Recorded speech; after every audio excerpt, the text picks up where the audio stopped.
So it's perfectly understandable in our daily lives that we all experience a certain amount of stress. And stress as function, it actually motivates us to get up in the morning and to go to work and do what we need to do. But during the current situation with COVID-19, a lot of people are experiencing significant distress in their lives. So people's lives have changed very dramatically. So you might be working from home, you may have lost your job, that there are significant changes in your life that have turned perfectly ordinary everyday stress into something far more challenging and far more distressing for most of us. Okay, so the first skill that we're going to talk about is our stop skills. And these are really useful skills when our emotions are starting to overwhelm us. So the S in stop stands for stop, don't react, just freeze. Your emotions are trying to get you to act, and I want you to slow down and stay in control. The T stands for take a step back, take a break, take a step back from the situation, take a deep breath, and don't act on your impulses.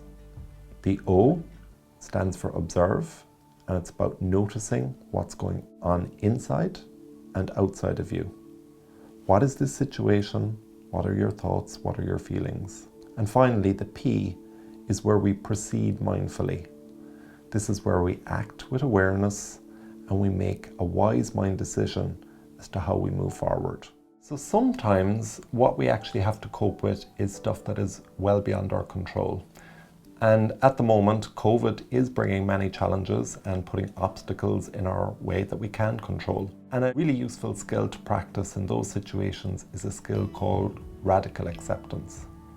So sometimes when we use the word acceptance, people assume that to accept means to like, that it's okay with me, I accept it. What we mean by radical acceptance is it is what it is, even if I don't like it. So it's a kind of a radical version of acceptance. In this next scene, Alan Frazetti gives us an example of radical acceptance in our daily lives. Okay, so in this example, you can see this fellow he's thirsty. He's been working away and has developed some thirst, pretty normal. Goes to the machine, puts in some money, pushes the right buttons, but doesn't get a drink. And as the machine does sometimes, he pushes the change return button, but it keeps the money. So now he's paid some money, doesn't get the money back, doesn't have the drink. And primary emotion here, pretty common. We'd feel frustrated. We wouldn't like that. And that's really normal and absolutely healthy. The question is, what do we do now? Down the healthy path would be to accept the reality that this machine ate his money and isn't giving him his drink. And the other reality, which is he doesn't like it. Those are all just facts. So acceptance has to do with accepting facts. It doesn't mean that's a permanent state. He doesn't have to accept that he'll stay thirsty for the next 30 years.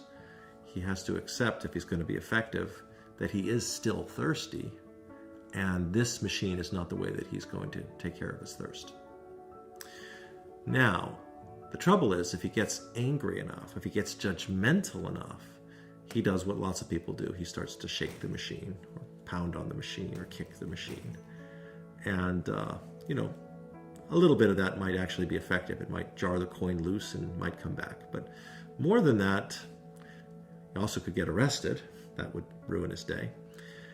But even if he doesn't cause more problems in that sense, in that big sense, every second that he's pounding on the machine, cursing at the machine, standing there, his thirst is getting bigger and the rest of his life is getting smaller. So the faster he can accept the reality, this isn't the way he's going to get a drink, the quicker he can stand away from the machine, go find a sink and get a glass of water. So lots of people are going through very difficult and very painful situations. And what we know is that when we refuse to accept pain, it turns very ordinary and very understandable immediate pain into long-term suffering. So one of the skills that you can practice is to radically accept it is this way for now, but it's not going to be this way forever. And that things will change. It may take time, but things will change, and that we will move on. So we might have to tolerate pain at this moment in time, but we don't have to endure long-term suffering. So we can remember this equation, that pain plus non-acceptance equals suffering, and we don't have to experience suffering if we're willing to accept pain just in the short term for this moment in time. I hope that you found these skills helpful and useful in managing to cope with your own emotional distress at this point in time.